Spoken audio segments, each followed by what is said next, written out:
Bonjour. Dans cette section, nous allons définir formellement, le concept de machine de Turing, la fameuse machine de Turing qui a été décrite dans les années 30 par Alan Turing. La machine de Turing est faite de trois parties distinctes, trois parties importantes. On va avoir l'état, la table de transition et le ruban. Donc le ruban, c'est la mémoire de la machine. Le ruban est potentiellement infini à gauche et à droite. Sur le ruban, on va pouvoir écrire des caractères qu'on appelle en fait des symboles. Ici, on a seulement 0, 1 comme symbole, mais on a aussi le caractère blanc pour les symboles qui sont inoccupés. Et plus on va utiliser de caractères sur le ruban, d'une certaine façon, plus on utilise de mémoire. Mais on peut imaginer que cette mémoire est arbitrairement grande dans le sens où on peut, si on manque d'espace, ajouter des nouvelles cases et poursuivre le calcul. Et si de nouveau on manque encore d'espace, on peut ajouter de nouvelles cases. Et donc, le ruban est infini dans les deux sens. On a un état qui est comme dans le cas d'un automate fini, on a l'état parmi un ensemble fini d'états qui va décrire en fait l'état dans lequel se trouve la machine. Et ça, c'est une mémoire qui est finie, comme dans le cas d'un automate.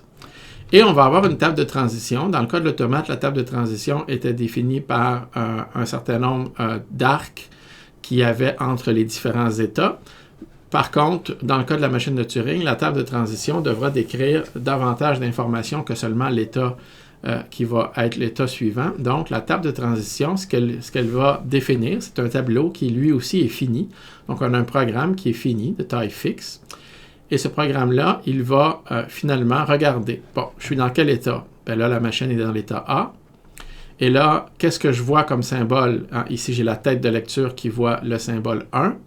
Alors, la table de transition va nous dire, quand on est dans l'état A et qu'on voit le symbole 1, alors on reste dans l'état A, par exemple. On va remplacer le 1 par un 0 et on va se déplacer vers la gauche. L pour left, vers la gauche.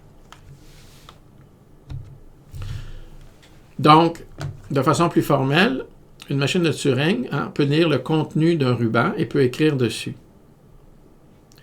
Le contrôle passe d'un état à un autre à chaque étape de calcul, mais le nombre d'états est un nombre d'états fini. À chaque étape de calcul, la tête de lecture ne peut bouger que d'une case vers la gauche ou d'une case vers la droite. Le ruban est illimité vers la gauche et vers la droite. Et on va dire que le contrôle passe à un état final, et donc on va avoir des états spéciaux qu'on appelle état final, alors le calcul va s'arrêter, le calcul va être terminé. Alors ici, vous avez une définition mathématique formelle. Je vous invite à la regarder attentivement. C'est une définition qui est beaucoup plus précise. On va définir la machine de Turing comme un sextuplet. Donc, on a 6 éléments. Premièrement, on a un ensemble d'états finis. Deuxièmement, il faut qu'on sache de quel alphabet on parle. Bien, ça, c'est l'alphabet des mots qui vont nous intéresser. Par exemple, si on sert de la machine de Turing pour décider un langage, on va avoir un alphabet sigma. Par contre, c'est une convention. Normalement, on permet à la machine d'avoir un alphabet de travail qui est plus riche que l'alphabet du langage sur lequel on travaille. Ça va être parfois pratique. Et ça, on appelle ça l'alphabet de ruban. Bon, l'alphabet de ruban doit évidemment contenir le blanc et doit aussi contenir tous les symboles de l'alphabet de travail.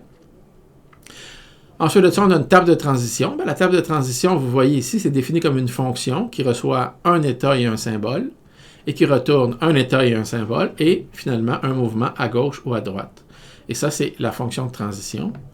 On doit aussi avoir un état de départ. La machine doit démarrer dans un certain état. Et on va avoir, dans notre cas ici, 2 états finaux spéciaux. Un état final Q accepte et un état final Q rejette. 2 états finaux particuliers qui vont être suffisants dans notre contexte à nous, mais on pourrait avoir différents états spéciaux qui font arrêter la machine. Et donc, maintenant qu'on a une machine, ne vous inquiétez pas, je vais donner des exemples très concrets de machines de Turing, de programmes qui ont été effectués sur une machine de Turing. On va voir des simulations et des exécutions. Mais là, ici, dans cette section, ce que je veux plutôt faire, c'est définir le langage formel qui nous va être utile là, pour étudier les machines de Turing. Donc, qu'est-ce que c'est une configuration? Ben, de façon générale, Si vous avez un système informatique quelconque, on peut parler de la configuration du système à un certain moment donné. Donc, dans le cas de la machine de Turing, c'est comme si on faisait pause, on arrête le calcul et on regarde dans quel état se trouve la machine. Et dans le cas de la machine de Turing, on a seulement besoin de définir 3 choses. Premièrement, on doit savoir dans quel état la machine se trouve. Deuxièmement, évidemment, le contenu du ruban est important parce que le contenu du ruban vraiment va définir c'est quoi les états futurs de la machine. Mais il faut aussi savoir dans quelle position se trouve la tête. Et ici, de façon un peu formelle, ce qu'on a défini, c'est que, en fait, on a une convention pour décrire l'état de la machine qui va être finalement décrire l'état du ruban, ici qui est 1, 1, 0, 1, 1, 0, donc 1, 1, 0, 1, 0. Mais on va placer l'état à gauche du caractère vers lequel la tête de lecture pointe. Et donc, ça va nous permettre, d'une façon succincte, de décrire l'état de la machine à un certain moment donné. Et d'une certaine façon, l'état, ce que ça sert, c'est qu'on veut stocker en mémoire toute l'information qui est nécessaire pour pouvoir poursuivre le calcul. Et donc, dans le cas de la machine de Turing, on doit donner, la configuration doit contenir l'état, la position de la tête et le ruban. Et donc, même si le ruban d'une machine de Turing est potentiellement infini, hein, on n'a jamais un ruban infini, mais il est potentiellement infini, il est arbitrairement grand, une configuration va toujours contenir un nombre fini de symboles, évidemment, parce que au départ, on doit écrire l'information sur le ruban avant de faire démarrer la machine, et donc on va avoir un nombre fini de symboles. Et au fur et à mesure des étapes de calcul, il est possible qu'on se retrouve avec un ruban qui est utilisé de plus en plus, avec de plus en plus de symboles, mais à chaque moment, on aura toujours un nombre fini de symboles qui sont exprimés sur le ruban. Et donc, quand on va décrire le ruban, on va omettre l'infinité d'espace qu'il y a à gauche et l'infinité d'espace qu'il y a à droite. Comment peut-on maintenant définir de façon très formelle l'action de la machine sur la configuration? Une étape de calcul. On va devoir définir un certain nombre de variables. Hein. Q et Q', ça va être des états. U et V, ça va être des mots.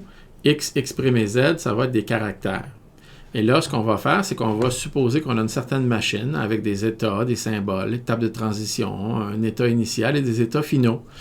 Et là, on va dire que la machine passe de la configuration suivante ici, où on a la tête de lecture, le mot qui est à gauche de la tête de lecture et le mot qui est à droite de la tête de lecture. Ici, on a choisi Z et X comme symboles qui sont X est sous la tête de lecture et Z est à gauche de la tête de lecture. On va passer à la configuration suivante. Et là, vous voyez que, finalement, qu'est-ce qui s'est passé? Eh bien, le symbole Z, finalement, se retrouve à droite, se retrouve sur la tête de lecture. X a été remplacé par X'. Donc, on a eu une transition. Cette transition, elle était légale seulement si on avait que, dans la table de transition, on pouvait passer de l'état Q avec le symbole X à l'état Q' avec le symbole X', mais en déplaçant la tête vers la gauche.